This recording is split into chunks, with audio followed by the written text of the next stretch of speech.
Hey you! Oh man! Police! Police!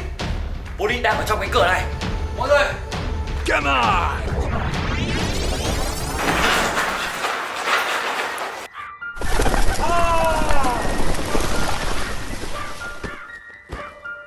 Police! Police! Police! Police! Mọi người phải chia nhau ra. Police! Police!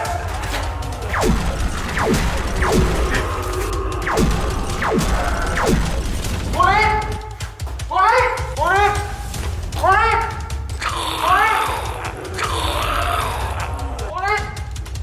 Police!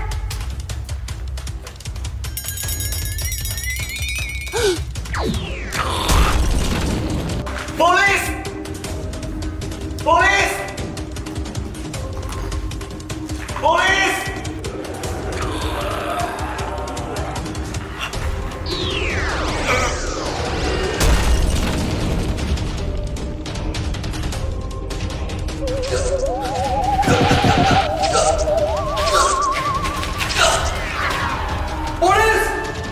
Police! Police! Police! Police!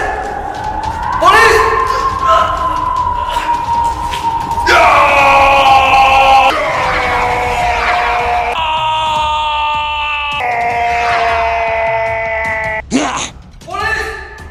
Where are you?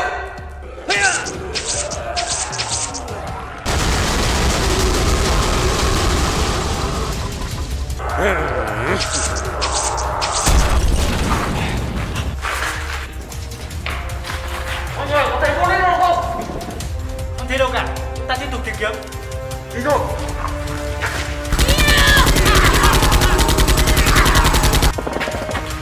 Police cẩn thận!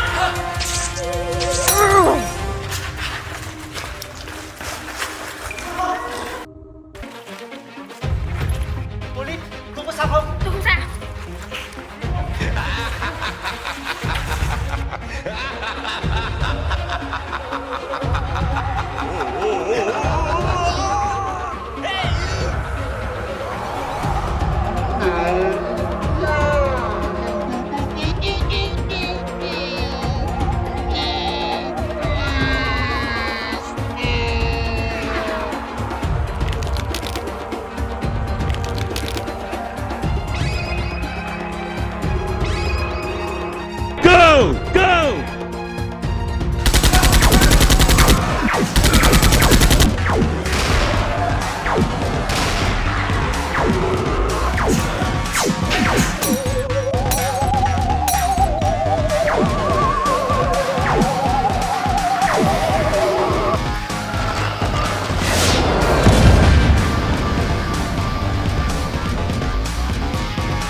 go, go, go!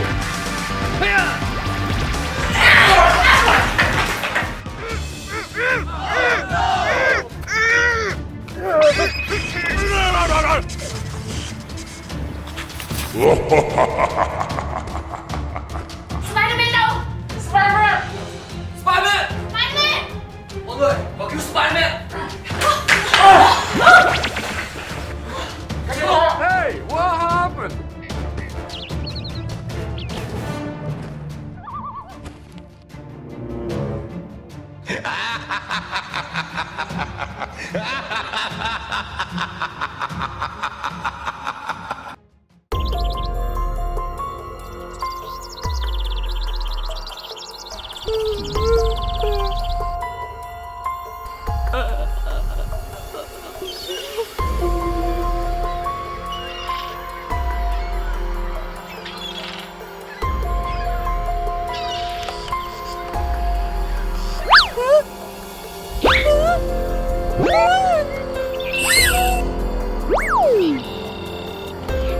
Chúng mày có đứng im với tao bắn không? Làm sao mà run thế? Tao bắn địch vào đầu bây giờ. Đại ca nhưng mà đại ca Hey, that's pretty good.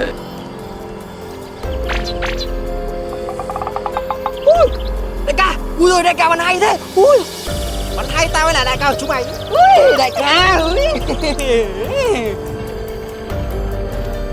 Đại ca ơi. Lần này tao nhắm mắt bắn cho chúng mày xem nhá.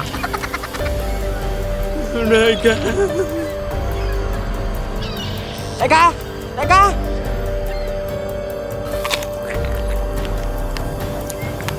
What's the matter with you? Alex, xử lý nữa.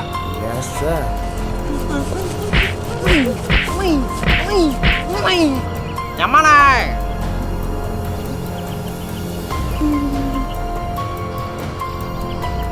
Seiko, mày mà ăn tao bắn vỡ sọ bây giờ đấy.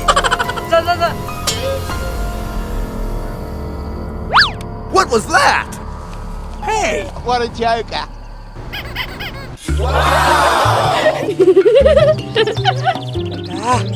Chúng mày có đi với tao bắn không?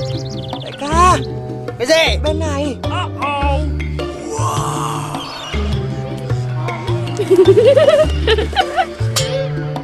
Good. That's good.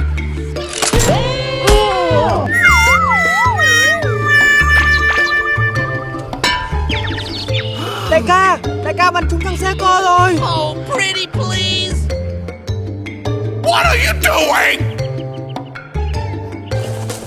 Chúng mày lo cho tao nhá, để tao kiếm dưa hấu về ăn nhá. Yes, sir!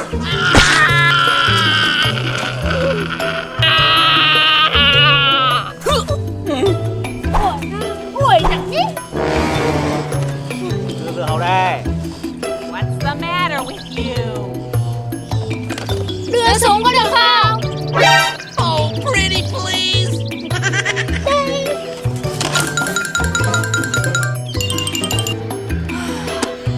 Mày thế, với đạn. Nani? Chúng mày. Đại ca. Chúng mày. Đứng dậy. Cầm súng đi tao. Okay, okay. It's okay, sir. I can take him.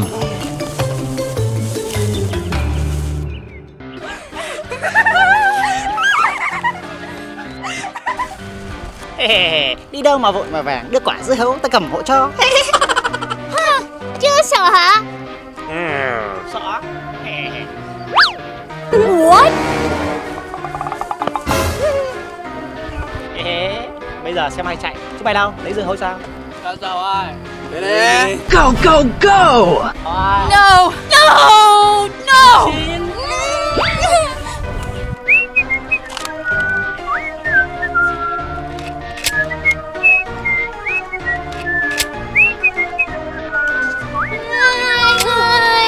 Bị cướp mất dưa hấu rồi. Bị cướp mất dưa hấu rồi. Làm sao mà không bắn nó? Súng hết đạn rồi. Đây đạn đây. Lắp vào để bắn luôn đây. Đi, anh lấy đạn dầu cho. Nó bên kia kìa. Okay, let's go! Hurry up! Oh yeah! Ngon thế.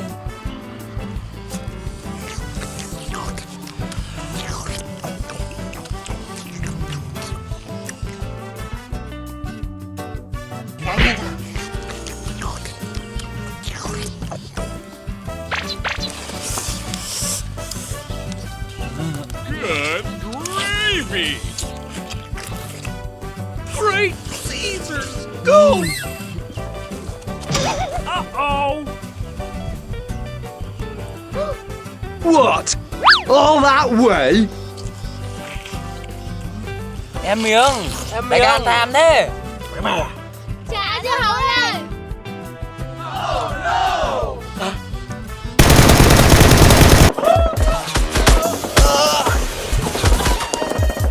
Heads up! Hey, over here! See peace.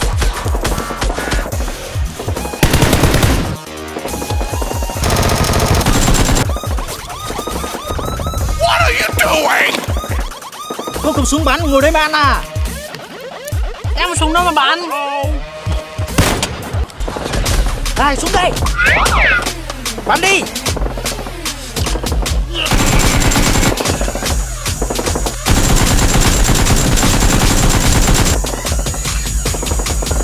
Mày bắn gì đấy à?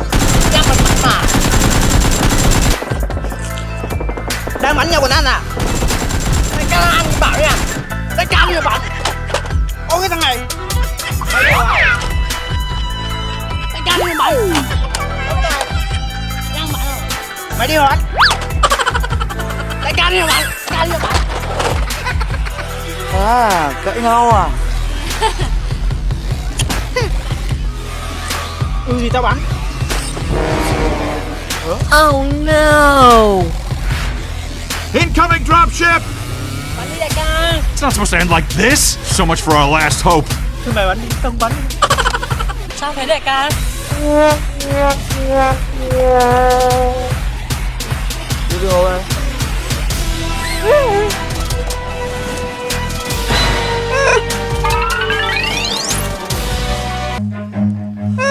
Run. Chưa nha chưa.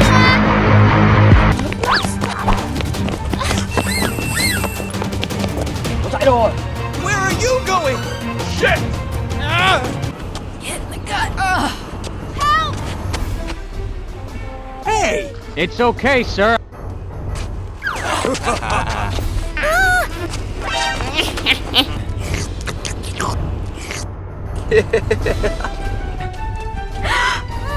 I still don't want to.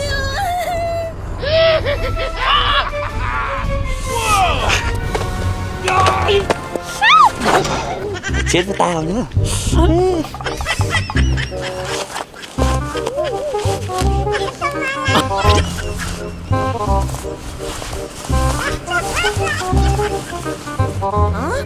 What's going on? Oh no! What the heck are you talking about? Oh boy!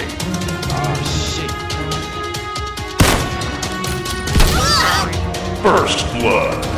Good job, team. Matt, help me, please. No, no, no.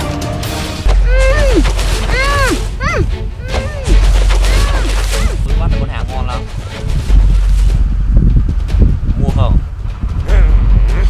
Listen when someone is talking to you.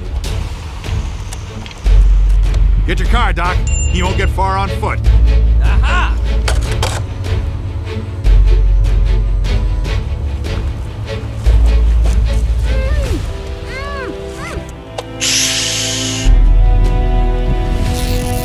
Hurry up! Thank you. It's great. Get your car, and I'll open up this gate.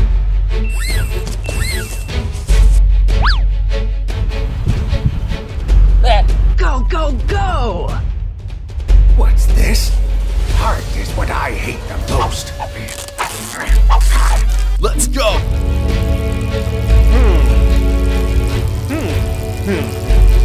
Falcon! Punch!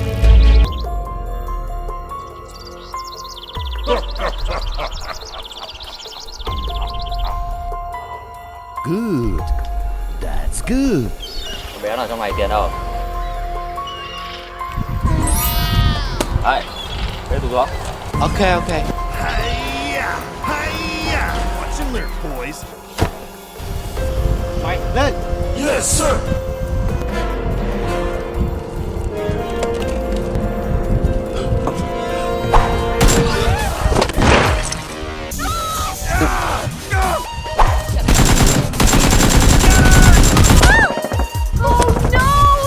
Get over here! Where'd you find this?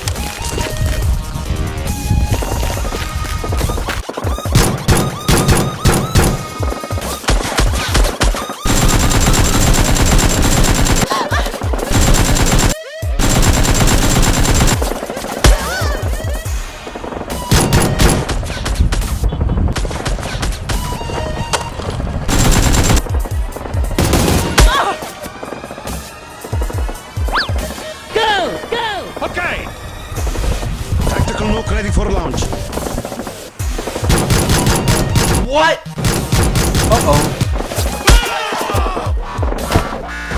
Get ready for the next battle. Oh shit.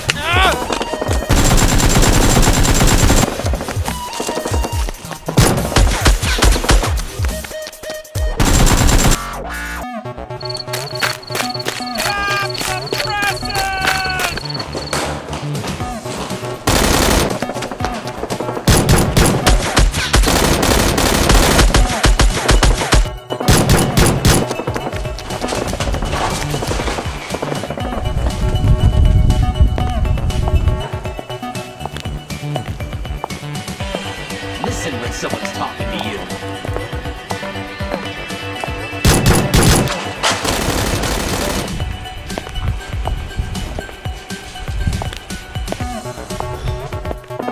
Get the hell out of here! Denied. Shame on you.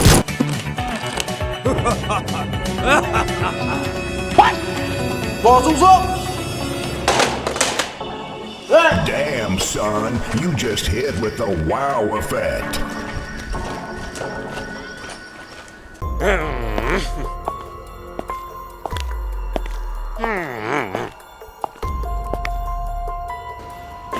Thằng kia, đứng im đi. Đi lại làm gì nhiều vậy? Mày biết nó qua đây không? Có chuyện gì vậy? Không có gì em ạ.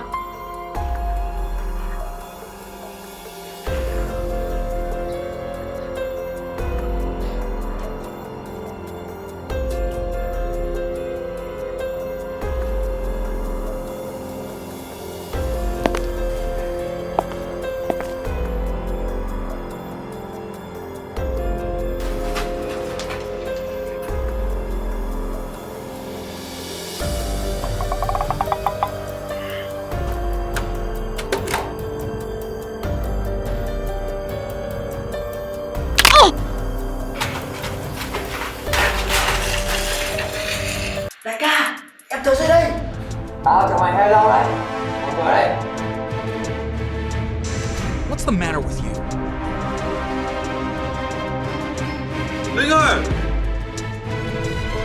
Dạ. Em đang làm gì đấy? Em đi vệ sinh.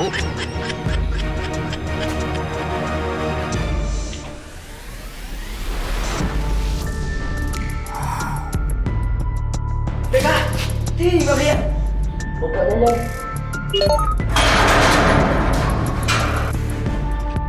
Đại ca, nhanh lên. Đại ca.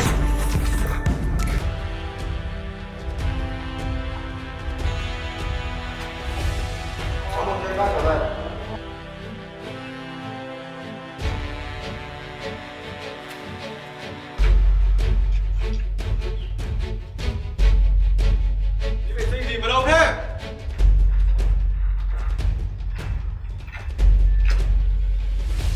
What the hell is going on? Linh! Linh! Linh! Linh! Linh! Linh! Killer đâu rồi? Let's get a move on. We gotta clear out before they target us.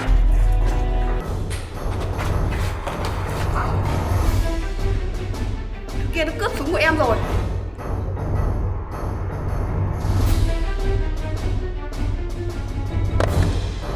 What the heck are you talking about?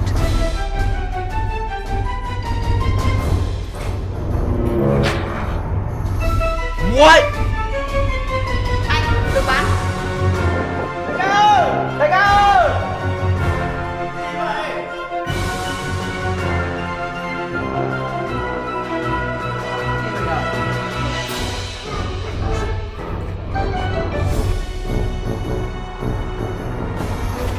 Đi mau, cho bắn.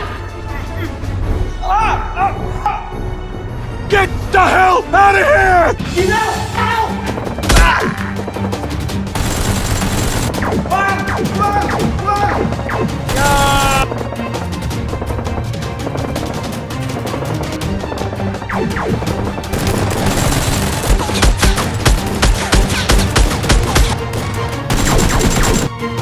Get going, Doc. Okay, I'm going.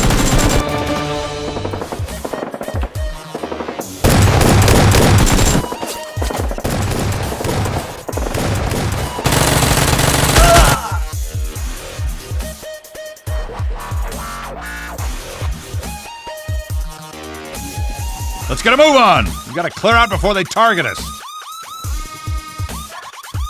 Hurry up!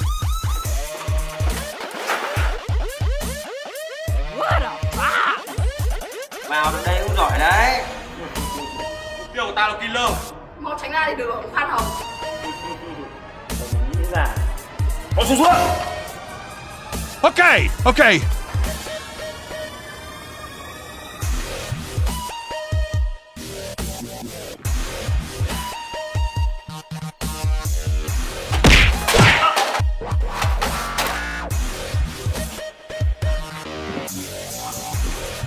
Thôi, còng tay lại.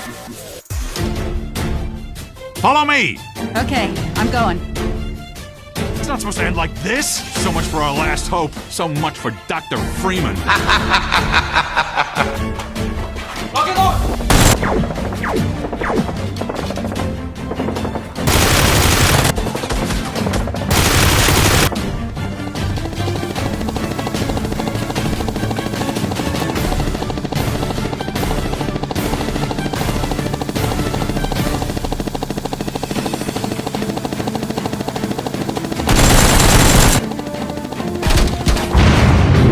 I'm gonna pump you full of lead. Great Caesar's ghost! Oh, wise guy, eh? Bad, disgusting. Không biết ai sẽ là người may mắn tìm thấy cái hộp này đây. Why I oughta. Yeah, boy. Ra nào. Anh Đại Điệp ơi. Anh thích anh mà. Anh em thích anh. Cô ra bảo. Tôi nói cho các cô biết nhá. Cô nhìn thấy gì đấy chưa? Tôi là Sweat, còn các cô là cướp. Chúng ta làm sao đến được với nhau? Nhưng mà không có thể ngăn cản được tình yêu của bọn em dành cho anh mà. Đúng rồi đấy. Tôi xin các cô.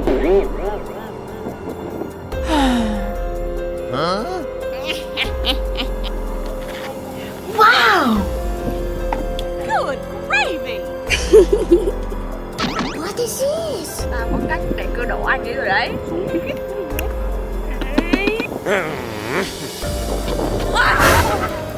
Là anh ấy. Cô buông tha cho tôi đi. Thôi, anh hãy nhận lấy tấm lòng của bọn em đi.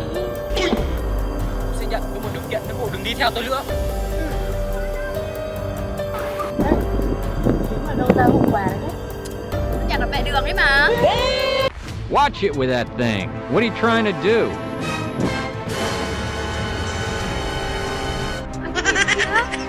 Anh nhìn tao. Tao.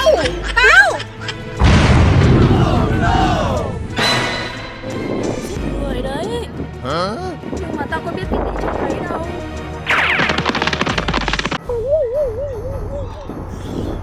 Good gravy. What? All that way? Mày biết, nghe làm sao vậy? Hãy đừng cấp hại tôi. Dropship! Bad, disgusting.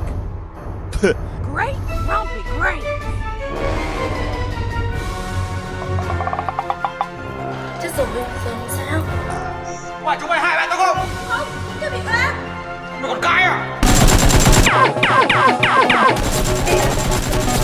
Scanners! Scanners, scanners, civil protection. Over here. Behind you. It's a manhack! It's a manhack!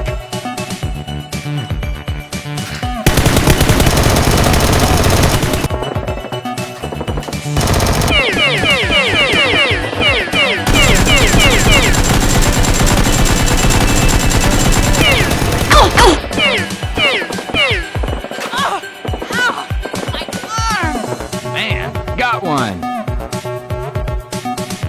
Get your car. I'll open up this gate. Từ, anh phải nghe bọn tôi giải thích đã. Thế cái hộp quà là sao? Thực ra bọn tôi nhặt ở bên đường. Xin anh hãy tin bọn tôi. Bọn tôi yêu anh ấy cho không hết. Làm sao nỡ hại anh ấy được? Nếu không phải cô thì là ai được? Thế anh có người yêu chưa?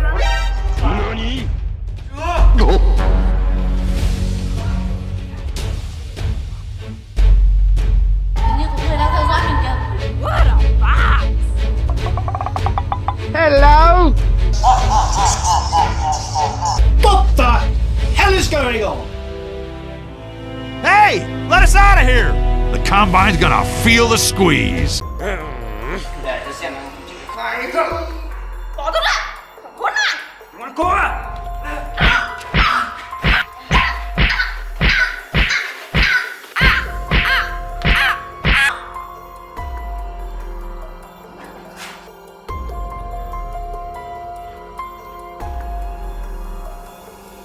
Qua đâu? Con nó về rồi. Cao. Thế nào rồi? Chịu khai chưa? Mất rồi anh ạ. Phải làm cho nó tỉnh lại đây. Yes sir.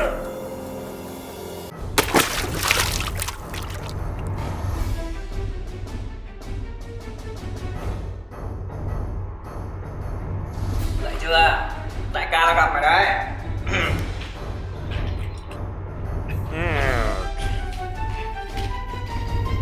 Ngoan ngoãn tao khai ra, tao tha cho. Chết tao không chịu khai. Còn mày nữa nào? Ra đó. Okay.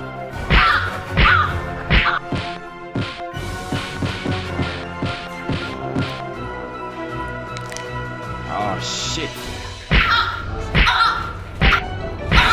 Mày khai không? Đánh cho bao giờ tao khai thôi.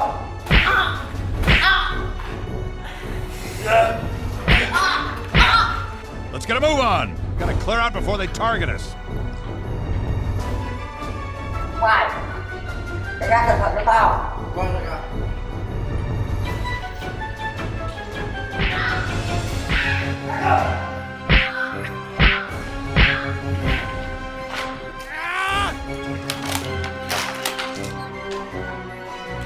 Ê, mày đi lấy hộp đọc nước không? Đưa đợi mình nhau.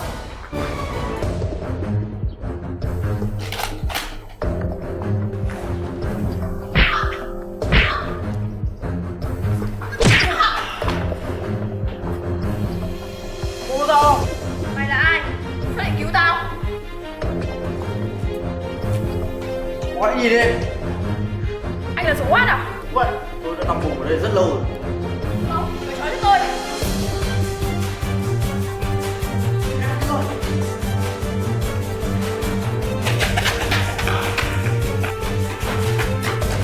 Ghi em dậy trước đi để anh quay lại nhìn đúng không?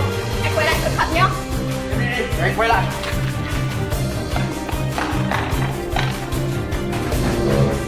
Mày đi đâu về? Tao vừa đi vệ sinh về. Còn không ai đâu.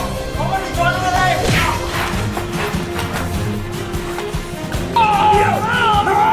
Tao không biết.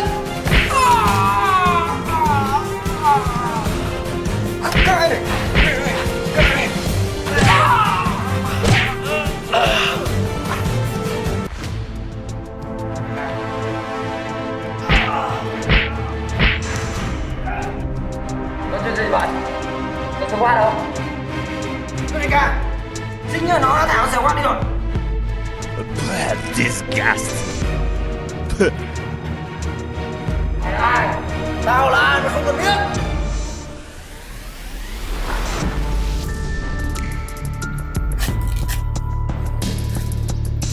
Mày là sờ quát à? Nhưng mà mấy lúc này tao tin mày. The Combine's gonna feel the squeeze.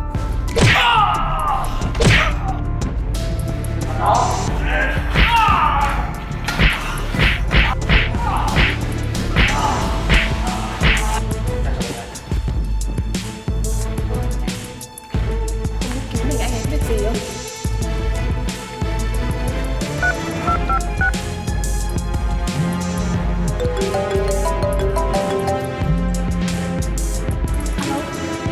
Mày gọi, cứu bạn mày đi.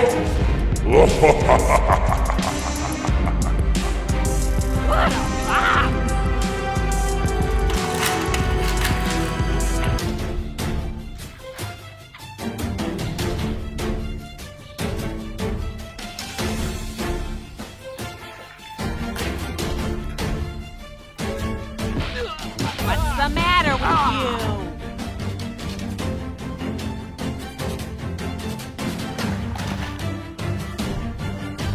Ah, diddle, faddle.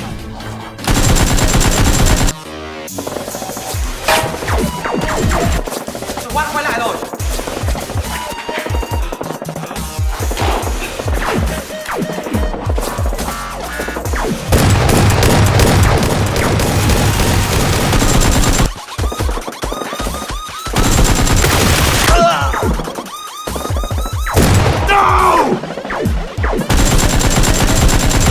You're fired.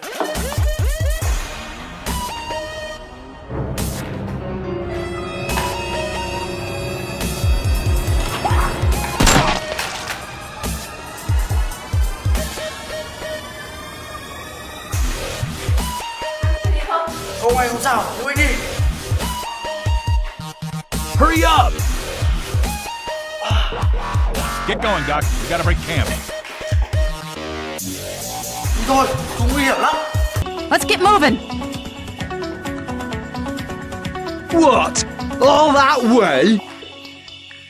What? À, mày để cho nó chạy thoát rồi.